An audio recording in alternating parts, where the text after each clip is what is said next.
This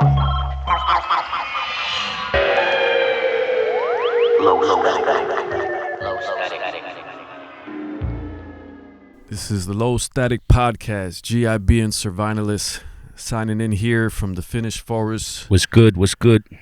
You know, this is the time of year where things are, the summer's coming to a close. The fall season is inching its way into the story. And, we're here at the Gartano Studios. There's been a major renovation here, a lot of repaving. I don't know if you want to say anything what's been going on here, gearing up for the fall season. Yeah, so we've had a major overhaul of how it looks here. All the walls have been repainted, floors have been sanded and oiled and stuff, so everything is nice and shiny now here at the El Cartano premises. The yard got a new asphalt. We're hopefully getting a hoop basket, okay. Maybe. Okay, yeah. Hopefully, God willing. Yeah. And jacuzzi, overall, you got the jacuzzi we got the new terrace and sauna and everything. Terrace with a jacuzzi, and it's such a blessing for the people, for the community, who can join us, and we can have a good party here later this month, probably, or the next. But yeah, it's going to be nice and cozy because we have a sauna, jacuzzi. I mean, it's worth saying a little bit of what this community is about. I mean, we just started talking about what the renovation is. Good stuff. But what's going on here? I mean, this is essentially, I first got plugged into this community through some of these open events, these wildfire jams where people would come together and just create. And out of that atmosphere, creativity, collectives started to form, and eventually this partnership came into being. And they got record labels here, they got a creative different creative arts, not just music, but there's so many different creative works coming out of this ground, and more to come. I mean, we've seen this thing start from a small vision into quite an operation with a school here too, and people coming from every which corner around Finland, people even moving in closer to this area to be a part of this story. So it's quite an interesting time here, and it kind of speaks to what I kind of want to get into in this podcast today, because we're going to talk a little bit about this book. There was an article, was it last week or so? I sent Survinalis an article about the creative community that we all long, or something like that. I can't remember the name of the article. Yeah, The Creative Common Life We Crave by Timothy Jones, and it was a part of this Substack from the Rabbit Room. Rabbit Room is something kind of similar to what's going on here. It's this creative hub of artists, and they're making music, writing books and poetry and all kind of different creative mediums. And the article that I was reading that I sent Survinalis actually referenced this book. I had picked up this book at one of these. It's called The Myth Makers by John Hendricks, and I just saw this in the downtown. There was like what's that board game shop in downtown, by the train station, it's like Fantasia Pelit or something like that. Yeah, there's one that's called Fantasia Pelit. I'm not sure if that's the one, but yeah. Yeah, but because mainly they have games there, but they had a whole bunch of interesting manga books and different things like that, and this one caught my eye because it really speaks about this remarkable friendship that formed between Tolkien and Lewis. And let me just kind of highlight this one part. It's a graphic novel, which is kind of interesting, but there was this one section in the book that stood out that I think just want to kind of lean into this idea here, because it was really, this article I sent you was really talking about how so much of what we know, we're talking about hundreds of millions of books and all the different publications that came out of between Tolkien and Lewis, what they wrote, and then the movies and all the genres they influenced and everything like that. It's remarkable influence, and yet that article that you're taking a look at basically was saying that a lot of that wouldn't be possible if this friendship hadn't come together. It was this fellowship of like-minded colleagues that they were academics at Oxford, and and they just stumbled upon each other and saw that they both had this love for mythology, and it was sort of almost like a guilty pleasure because it maybe wasn't looked upon as something, like these middle-aged men really having this desire to create mythical worlds and fairy stories, and that wasn't really maybe the standard academic kind of profile. I think that's pretty much what bound us together is the shared interest in something. Yeah. But I think in a broader community like this, it's not just the shared interest, but it's the generally if it's a supportive community, if people have goodwill towards each other, it's the encouragement that really creates the vibe for people to become creatives themselves. And I think this is what El Cartono stands for, really, and I think that's what we should pursue. But and it's, so I'm reading through this book, and it's really interesting how this guy flips it. I mean, this guy, actually, this John Hendricks, he somehow is tied into the Rabbit Rooms. I think he's did some artwork for them, but he's done a lot of graphic illustration for the New York Times or something like that. But there was this quote in here from C.S. Lewis who was saying, "Nothing I suspect." I need to get glasses, honestly. Nothing I suspect is more astonishing in any man's life than the discovery that there do exist people very, very like himself. And, just this bond, the roots of their fellowship, they were chasing after something. They were chasing this mystery, basically. And as you get into this story, and I really want to dig into this, they kind of founded this group called the Inklings. And I think really what we're trying to do, even with this podcast, and even just we've kind of started to put out music, but I think there's a well of creativity. I mean, this brother's got so much visual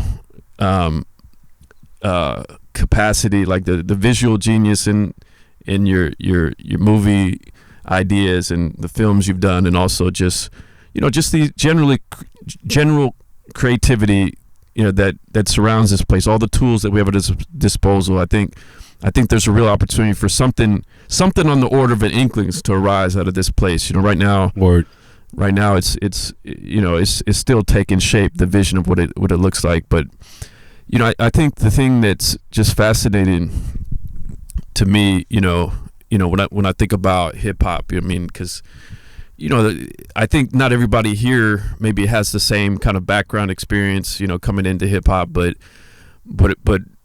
we've talked before about this idea of, finding some order of like sensible hip hop that really is an expression of interdisciplinary genius. I don't know if we were talking about this on the last podcast, but we've talked about it before in other contexts, that really, hip hop is not so much, if we think about the spectrum of hip hop, there's at one end of the spectrum where people would almost consider it to be a religion in that sense, the temple of hip hop, and props to KRS-One and all that. But there's people that really would regard it on that level of something of that it's so meaningful that it takes on kind of religious significance. Yeah, well, isn't that what happens to if you love something on this planet, really to the fullest, it becomes your idol almost. Yeah, I think that's what happened. Yeah. So we're not going to that end. Yeah, I mean, and I think then on the other end of the spectrum, you have that meme that was going around where, I mean, not to hate on anyone, but the lady that was sort of, a friend sent this to me, where this lady in the blue jumpsuit is basically saying hip hop is attitude or something like that, and it became this kind of viral meme. But somewhere between those extremes, to me at least, there's some degree of sensibility, like the radical middle between that and what that looks like is, it's a real culture with a real history and a real tradition that doesn't just begin in the Bronx, but you go downstream, and the streams of jazz and the blues and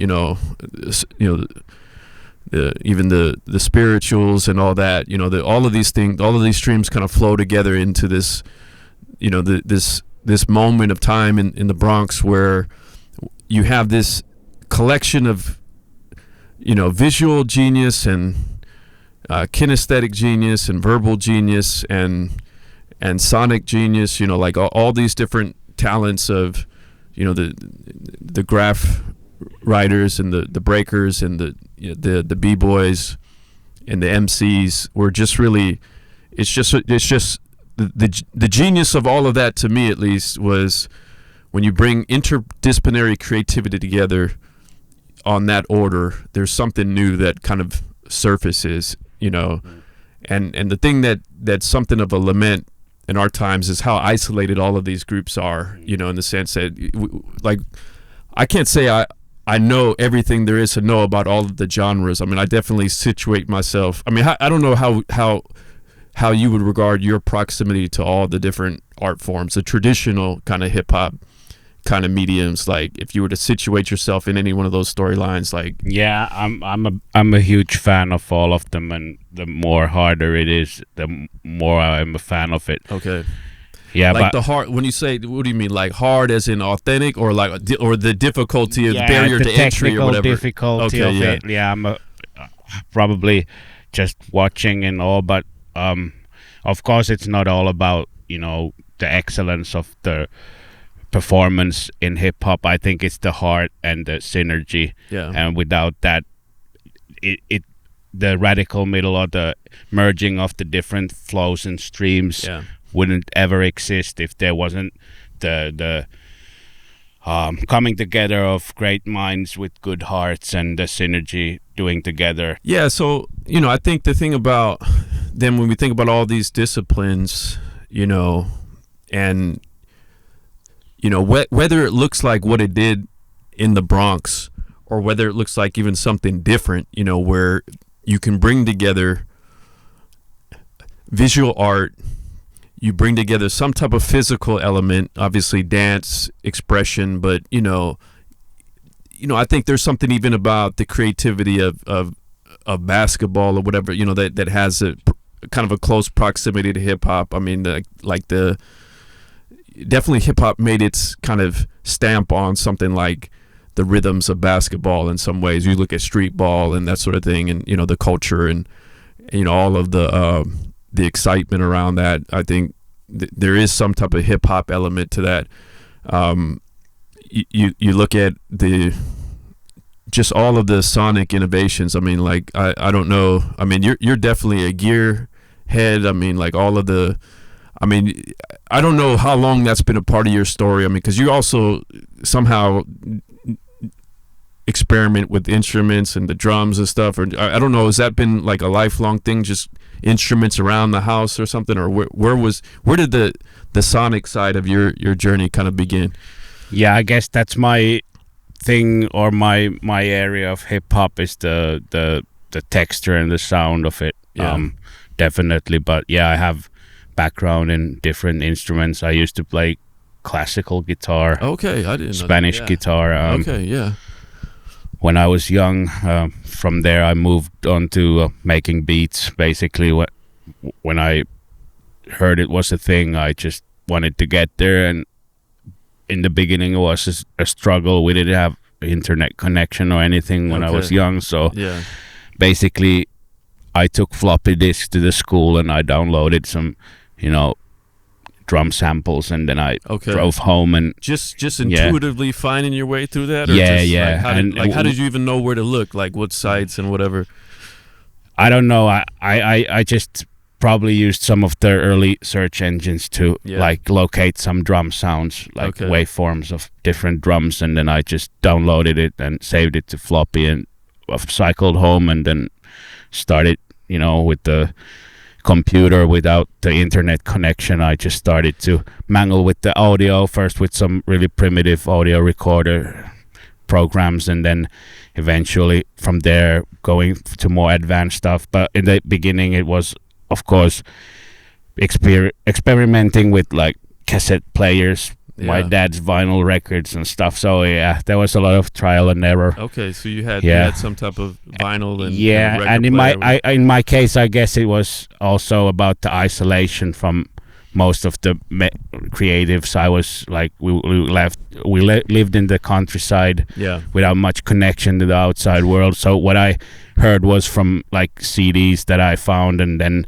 sometimes we could find hidden videos on the CDs and stuff, like music videos. Oh, And yeah. we were Okay. going through those. And Like when you say we, you're even with your brother? yeah, or what? my bro and Okay, we yeah. used to do stuff a lot Okay, together. so y'all kind of bounced off each other ideas and stuff. Yeah, Or yeah, Did you know anyone else that was kind of producing music or? Well, not really, but one of my friends had been using a software called Reason, so at some point we got a copy from him, and once we got a better computer at home, that was like years after we originally started. But then I started to get into the actual finding sounds and everything more easily. But sampling was always my thing too, because that's what we started with, just recording sounds and experimenting. So Yeah. I guess isolation played a big part in my story, but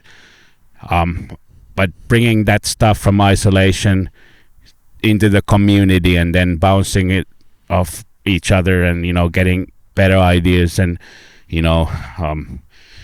learning from each other, that's the thing. I think that's the thing we're here for, and that creates new culture, definitely.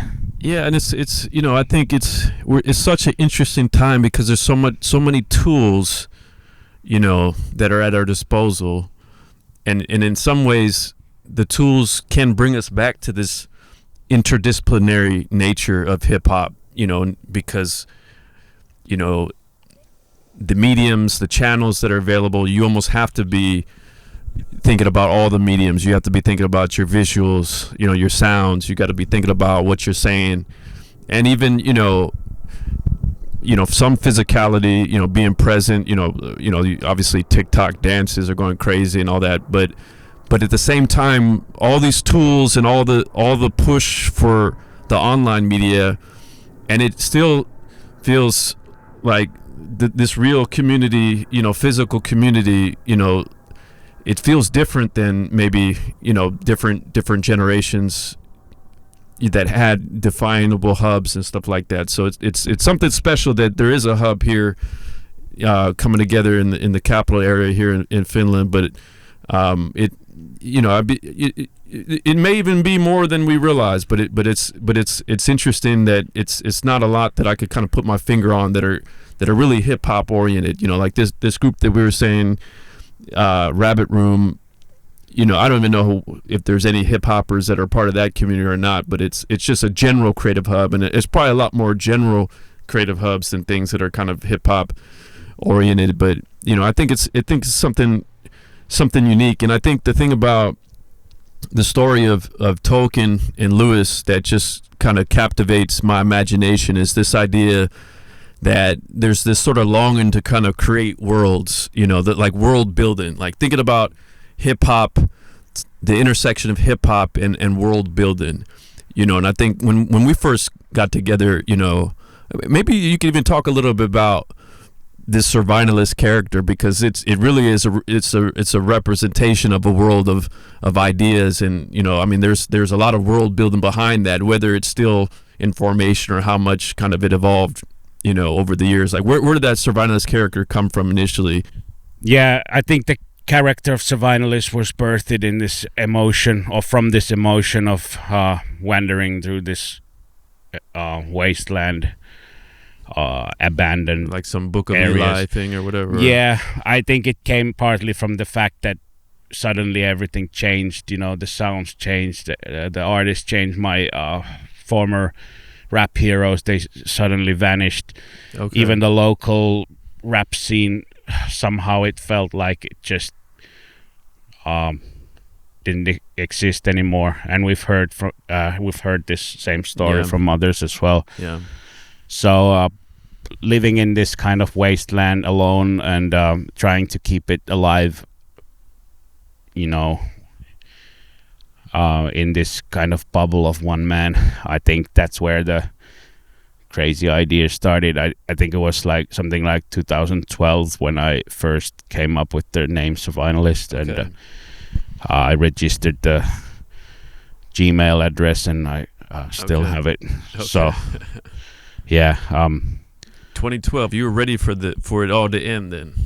yeah, kind of. I don't think it was like Nah, I'm just. I think Yeah. I think it was more of like how to survive, and Yeah, from yeah. there, Yeah. you know, I lived in this small bachelor's apartment, like one room and kitchen, and full of vinyls and dust and SP 1200 and MPC 60 and all of the good stuff that will never help you find a wife. This, but okay, was this when you were living with like was Mika there too? Or nah, something? I was something living. else I was again? living alone. Of course, my Okay. homie was around. Sometimes we did beats together. I sometimes visited him. We did some demos and stuff. But Yeah. yeah, I was pretty much doing stuff all alone and with just a handful of good friends. Some like homies kept it alive. Like we still went to the mökki and with the stacks of wax and the turntables and the samplers, and we archived stuff. We made beats together,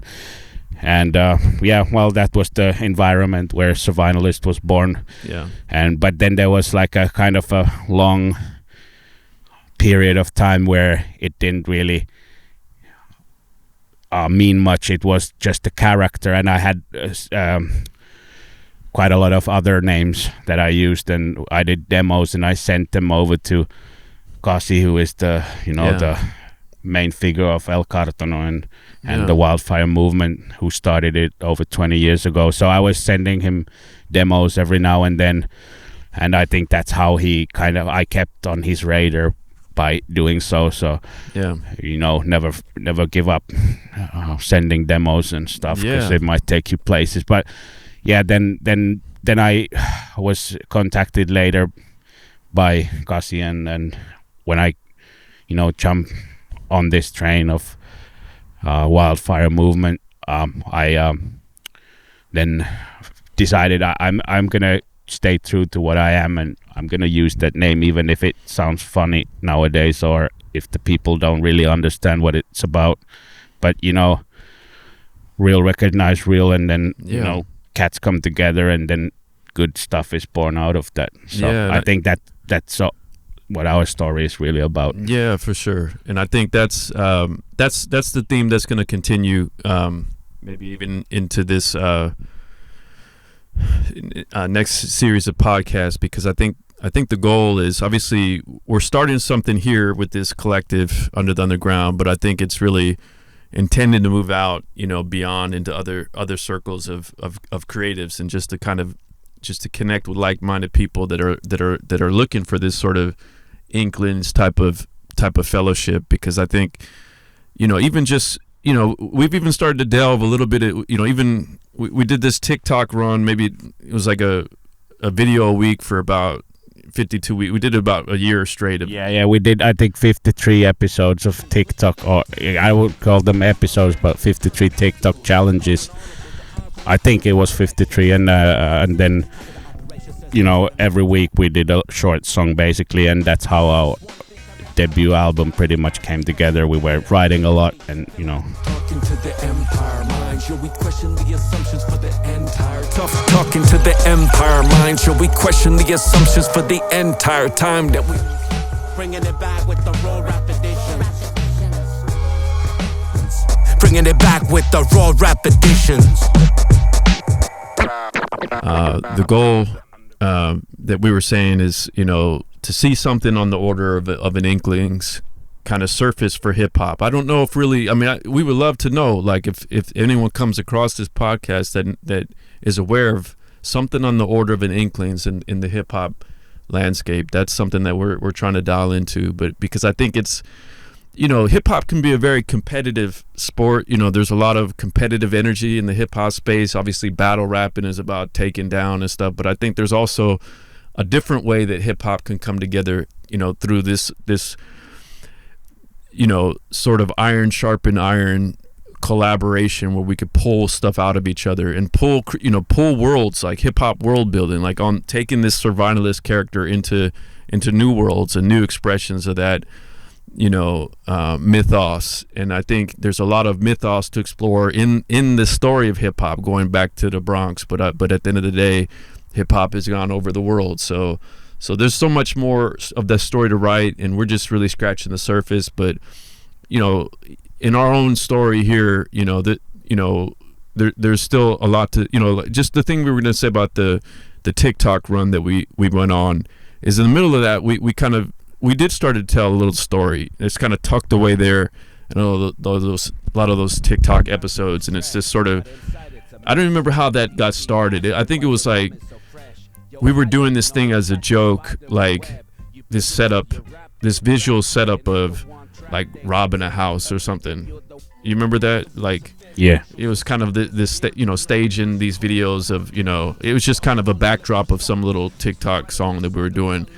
But then we decided to take that into, okay, what would happen if these characters that broke into this house then were on the run against the law or whatever. Anyways, it was just a short, we did about like 4 or 5 episodes of that, and it kind of carved out this narrative that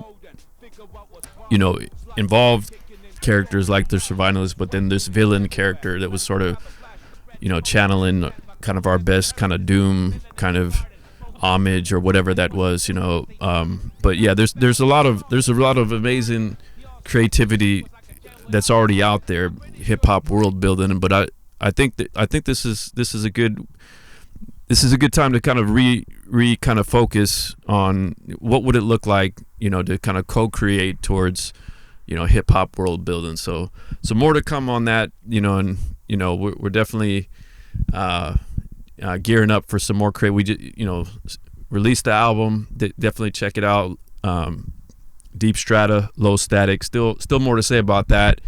We're getting going to start gigging pretty soon, but I think kind of having accomplished that, there's so much more creativity that's kind of inside of us that we want to pull out, and this forum is one of the channels that we could do that. But just continue to support each other along the way towards creativity. So appreciate y'all being along for the journey, and look forward to seeing what's to come.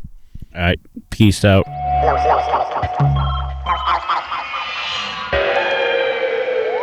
Low static.